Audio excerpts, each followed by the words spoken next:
Boa tarde, oitavo ano. Hoje vamos dar continuidade a mais aulas, de arte, de ensino das artes.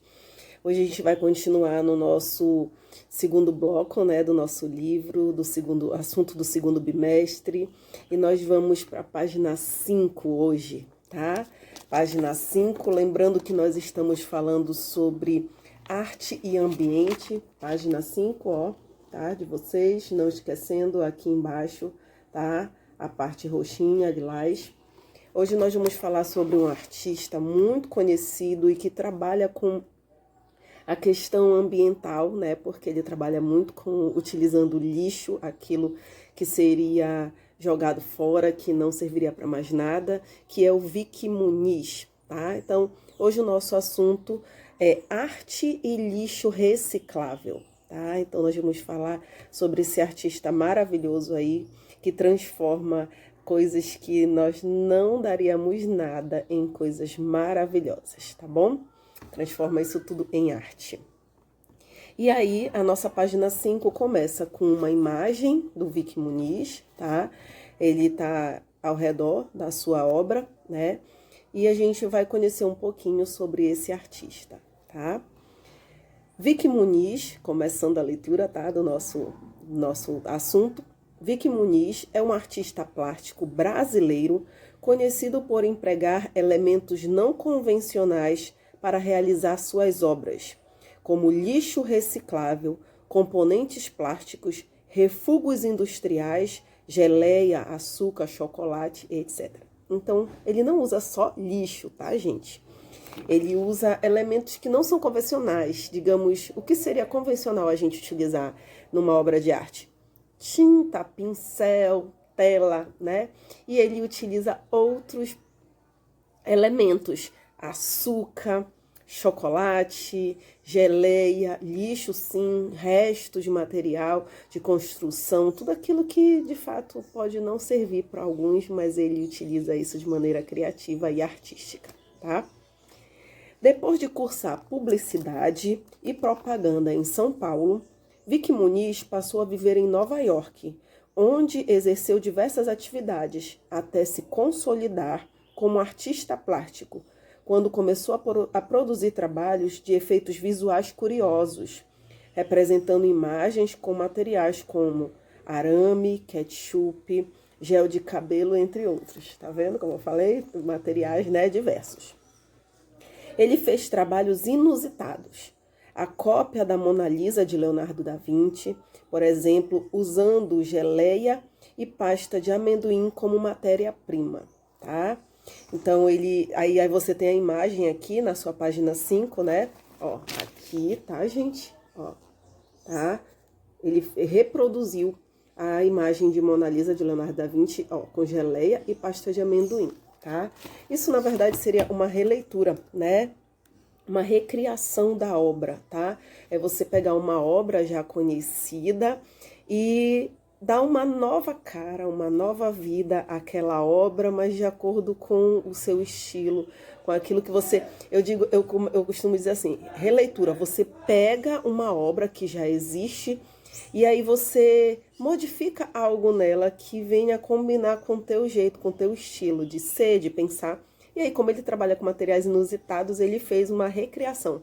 Ele recriou a obra de Leonardo da Vinci, só que com material que ele costuma usar, tá? Então, ficou desse jeito maravilhoso aí. E aí, com calda de chocolate, pintou o retrato de Sigmund Freud. Oh, meu Deus!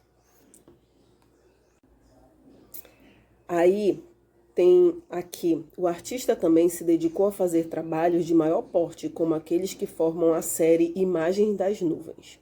E aí logo embaixo a gente tem nosso quadrinho em amarelo clarinho, que eu digo assim, fica destacado, tá? Que é algo bem importante para a gente não esquecer. Que diz assim, para elaborar essa obra, tá? É uma explicação do que seria a série Imagem das Nuvens. O artista contratou um avião de pequeno porte para desenhar nuvens no céu de diversos lugares. Elas foram registradas em fotografias chamadas Pictures of Clouds. Se vocês souberem inglês, que o inglês da professora de vocês está bem... Ixi, ó, faz muitos anos, tá? vocês pronunciam da melhor maneira, que significa imagem das nuvens, tá? Para os meus alunos aí que estudam inglês, né? Então, vocês devem saber pronunciar melhor do que eu. Meu inglês está desatualizado. Aí a gente vai ver aqui, ó. Vicky Muniz produziu o documentário Lixo Extraordinário em 2010 sobre o trabalho com catadores de lixo de Duque de Caxias, cidade localizada na área metropolitana do Rio de Janeiro. A filmagem recebeu um prêmio no Festival de Berlim, na Alemanha, na categoria Anistia Internacional e no Festival de Cinema de Sundance. Eu acho que é Sundance, tá, gente? Estados Unidos, tá? Eu já falei, para quem nunca assistiu minha aula, tá? Nós não somos obrigados a pronunciar palavras estrangeiras como se estivéssemos lá no país, tá? Assim como ninguém é obrigado a pronunciar as nossas palavras em língua portuguesa, no nosso português também, quando vem de fora, tá? Então, não é erro, é apenas... às vezes a gente não sabe mesmo como pronunciar e a gente não pode parar por causa disso, tá bom? Então, eu acho que é cinema de Sundance.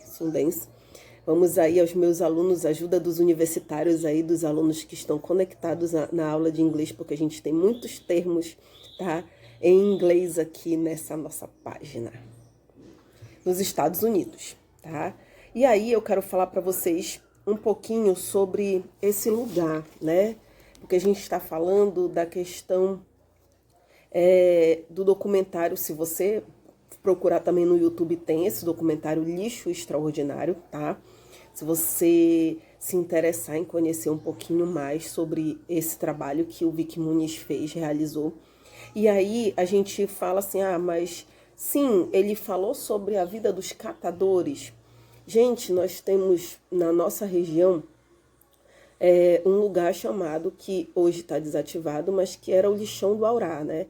Eu nunca cheguei aí, a minha mãe já tinha ido lá várias vezes e ela relatava que era algo assim mesmo, queria dar uma lição de vida em alguém, era só levar lá. Então nós também tínhamos um aterro sanitário onde pessoas moravam ali próximo, perto, dentro do próprio lixão, e elas sobreviviam, viviam, né, da coleta daquele lixo, tá? Então, se trata de um problema também, né? Foi implantado também vários projetos na questão do Aurá, do lixão do Aurá. Hoje ele não está mais ativado, ele já foi desativado e hoje o nosso, onde se encontra a questão do aterro sanitário é em Marituba, né? Problemas que a gente não vai também comentar aqui, que não faz parte da nossa aula, mas nós temos isso. Agora, bora falar um pouquinho lá do Rio de Janeiro, que foi onde o Vicky Muniz fez a questão do documentário, tá? O aterro sanitário de Gramacho, fechado em 2012, tá? Ocupava uma área de 1 milhão de metros quadrados, à margens da Baía de Guanabara, e recebia, em média, 10 mil toneladas de resíduos por dia. Milhares de pessoas sobreviviam recolhendo lixo no local, pois não tinham outra opção. Ali, em meio ao que era jogado, os catadores que motivaram o filme buscavam seu sustento por meio da venda dos materiais que encontravam para reciclagem, tá?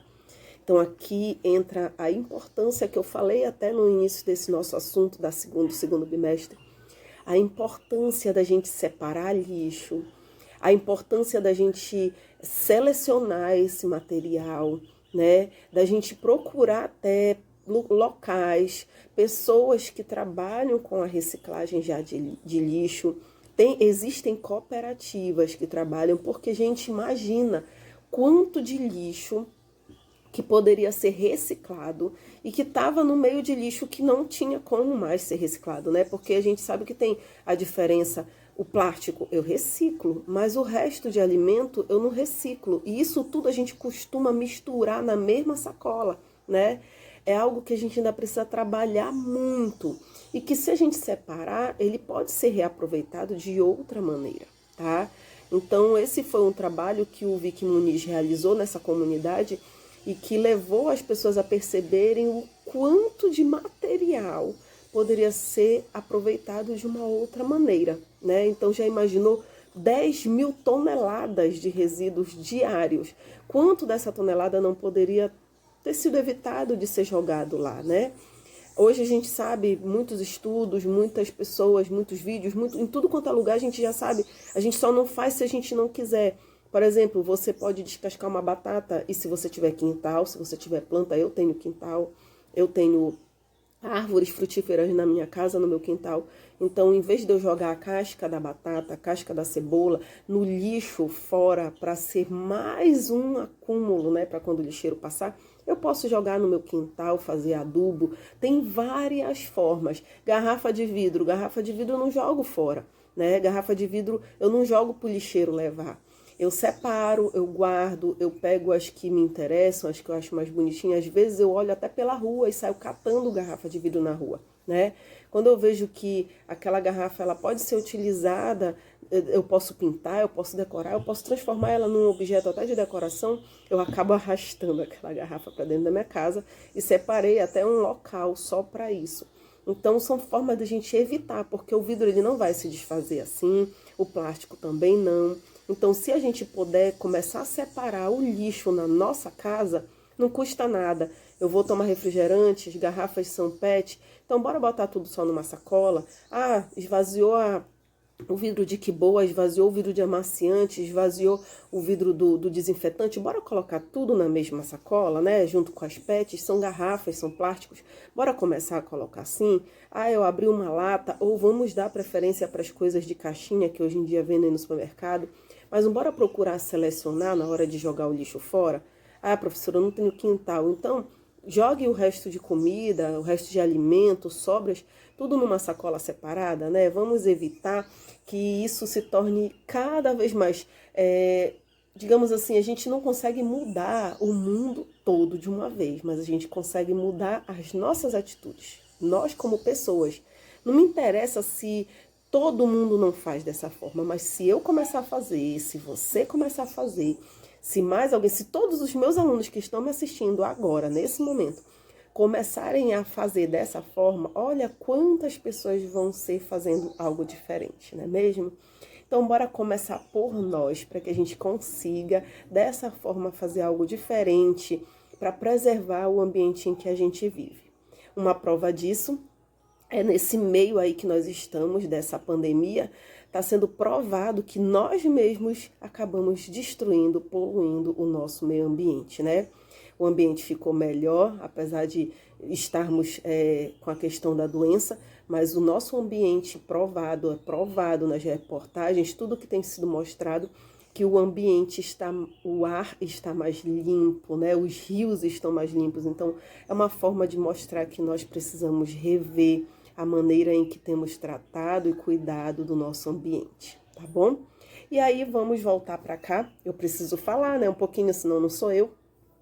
Vamos voltar para cá, para o nosso lixo extraordinário, na página 6. Aí você tem a foto aí do banner, né, de lançamento desse documentário, tá? Procurem, tá, gente? Esse documentário aí no YouTube você vai encontrar, tá? Eu já encontrei, então eu tô falando para você porque eu já pesquisei e já vi. É muito bacana. E aí vamos lá. O documentário Lixo Extraordinário originou-se da história dos bastidores da produção da série Imagens do Lixo. Além dos prêmios recebidos na Alemanha e nos Estados Unidos, concorreu ao Oscar em 2011. Olha só, gente, concorreu ao Oscar, tá? Foi dirigido pela britânica Lucy Walker e pelos brasileiros João Jardim e Karen Halley. A arrecadação da bilheteria e os prêmios obtidos foram revertidos para a Associação dos Catadores do Jardim Gamacho, bairro de Duque de Caxias, tá? Que fica no Rio de Janeiro. O filme mostra a vida difícil dos catadores de gramacho que dependem para sua sobrevivência do que encontram no lixo. Segundo muitos espectadores, o documentário causa um misto de indignação, vergonha, tristeza e admiração. Sentimentos aparentemente contraditórios, mas que convergem para a história dos catadores. Mesmo vivendo em péssimas condições, eles são persistentes e recorrem ao lixo para retirar dali alguma renda. Então é aquela história. Às vezes eu jogo fora o que para mim não serve, né? mas que para outros tem grande serventia. Então eu não sei vocês, mas eu já vi muita reportagem, muito documentário, muitas outras coisas assim relacionadas a isso, que trata o lixo extraordinário, pessoas que construíram sua casa, decoraram sua casa com coisas que acharam no lixo, gente. Então, diante disso, eu tenho uma preocupação enorme. Eu tô falando de mim, professora Ciana. Eu não queimo as coisas que para mim não servem. Eu não jogo fora na rua para que elas se destruam, né?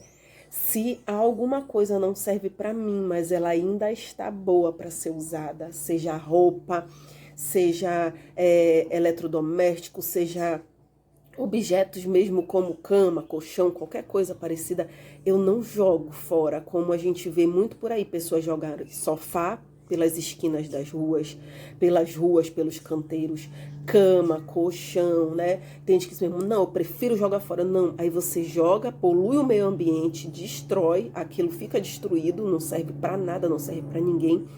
Mas aí, às vezes, quando alguém coloca alguma coisa na porta, assim, vem alguém que para você não serve, mas para a pessoa serve, né?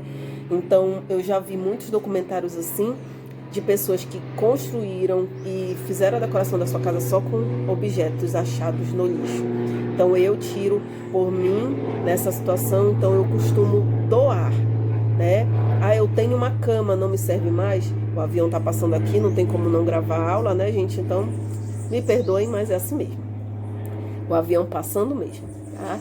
Então, eu opto por não jogar fora. Eu pergunto, eu me informo, eu mando, olha, eu tenho uma cama para doar, você sabe quem quer? Então, é uma forma de eu contribuir para o meu meio ambiente e também de ajudar, de repente, porque aquela cama pode não me servir mais, mas existe alguém que não tem uma cama e que, para essa pessoa, vai servir aquilo que para mim no momento não serve, tá? Então, que a gente possa ter essa consciência aí. Assista o documentário, tá? E comente depois comigo nas atividades. E agora a gente vai para a nossa atividade da página 6. E a primeira questão diz assim: você já tinha visto algum trabalho de Vicky Muniz? Se você já tinha visto, você vai me responder, né? Se já viu, sim, aonde você viu. Se você não viu, você viu agora no nosso assunto, no nosso livro. Então, de alguma forma, você está conhecendo o Vicky Muniz, tá? E aí você vai responder, não, eu conheci só agora, através do livro, através da aula, e eu achei isso, isso, isso, tá? Não esquecendo que nossas respostas nunca são só sim ou não, mas elas precisam ter um porquê do sim e do não, tá bom? Segunda questão, o que você acha dos tipos de material que ele utiliza para trabalhar? Tá? O que você acha aí dessa ideia dele trabalhar com lixo, com ketchup, com chocolate, com açúcar, tá? O que você acha dessa opção que ele, né, fez para trabalhar com materiais que não são comuns, tá? Sua opinião, né, no caso. Terceira questão. Ao fotografar uma obra de arte, é possível captar com fidelidade a produção real? Né? O que você acha? Ele faz a obra e não esqueçam, ele precisa tirar foto, porque aquilo vai se estragar, não vai durar muito tempo. Você acha que a fotografia consegue captar realmente aquilo que os nossos olhos estão vendo? Ou você acha que com certeza seria melhor a gente poder apreciar a obra ao vivo e a cores, tá? Me responda aí. Ainda continua na mesma pergunta, são duas perguntas em uma. É possível tratar uma imagem fotográfica? Aí essa pergunta vai aí para você que não deixa de usar o celular para botar os filtros, para botar, né, para ficar mais bonito, para ficar mais magro, para ficar mais isso, mais aquilo, tá? Você acha que é possível tratar? Eu tenho certeza que vocês vão saber responder esta pergunta, né? Vocês estão craque nisso, tá? Quarta questão. Você conhece algum meio de tratamento de imagens fotográficas? Acabei de dar dica, mas você de repente pode dar umas dicas melhores aí. Você conhece meios? Hoje em dia tem muitos aplicativos, então você conhece algum aplicativo ou algum programa que ajude a tratar as fotos, as imagens, né? E aí eu quero que você me diga se sim e qual, tá? Eu tenho certeza que vai ter algum aí, e aí a gente vai trocar essa experiência, porque com certeza eu não conheço a maioria deles. Eu conheço um que eu usei durante muito tempo, isso eu não vou falar, mas eu quero esperar vocês falarem, mas é o mais conhecido nessa área, né? São 2 mais conhecidos na área de quem trabalha com tratamento de imagem para produção de convite, confecção de banner, essas coisas assim, tá? Que era o que eu utilizava, os 2 que eu utilizava. Mas hoje em dia a gente tem muitos aplicativos de tratamento de imagem, até mesmo disponíveis aí no nosso celular, né, na internet em geral, tá? E eu quero que você compartilhe comigo e me diga qual desses aí você conhece, tá? Dê dica, diga até assim, esse daí é melhor porque faz isso, isso e isso, tá? Compartilhe. Não esqueçam que as atividades elas precisam ser enviadas via WhatsApp para mim. Estão esquecendo de mandar a imagem da página com o nome aqui em cima. Eu preciso que vocês se identifiquem com o nome, tá, gente? Não vale tirar foto só da pergunta e da resposta. Eu vou estar deixando sempre as perguntas disponíveis na descrição do vídeo para aqueles que, por algum motivo, estão sem livro no momento, tá? Procurem respeitar os horários. E eu tenho sentido muita falta dos alunos do 8º ano também, né? Não só do 8º, é o 8º e 9º ano, né? Vocês são os maiores, são os mais velhinhos aí das minhas turmas. E eu tenho sentido muita falta de vocês nas minhas aulas. Porque eu posto a aula no grupo durante o período da nossa aula e não está tendo a participação como eu gostaria que tivesse, como eu esperava que tivesse, né? Da quantidade de alunos, nem me respondendo, nem enviando as perguntas, as atividades que eu tenho solicitado, tá? E muito menos a quantidade de alunos assistindo às aulas, porque você sabe que no YouTube tem como eu quantas visualizações teve a aula, né? E não tá tendo nem o número assim, nem a metade de alunos estão assistindo às aulas do 8º e do 9º ano. Então, eu quero pedir para você com todo o carinho do mundo, para que você se esforce. Eu sei que estamos passando por dificuldades, tanto alunos quanto professores. Às vezes a gente está sem internet, mas em algum momento você vai conseguir assistir a aula e eu quero que você envie as atividades, tá? Que já foram passadas, se você ainda não enviou. Procure fazer no horário que a gente está tendo a nossa aula, que dá tempo de você enviar, tirar dúvidas, conversar comigo, tá? Fique à vontade para fazer isso no horário que nós estamos na nossa aula. Ah, professora, não está mais na aula, não está mais na semana da nossa aula, eu posso mandar mensagem? Pode, eu irei responder, irei tirar suas dúvidas da mesma maneira. Só não irei responder nos horários do almoço, da noite e da madrugada, tá, gente? Fora isso, eu estarei respondendo assim que eu puder as dúvidas e questionamentos de vocês. Então, era isso que a gente tinha por hoje, nossa aula. Eu espero que vocês tenham gostado. Fiquem com Deus, tenham uma noite, né, um resto de tarde, uma noite maravilhosas e até a nossa próxima aula.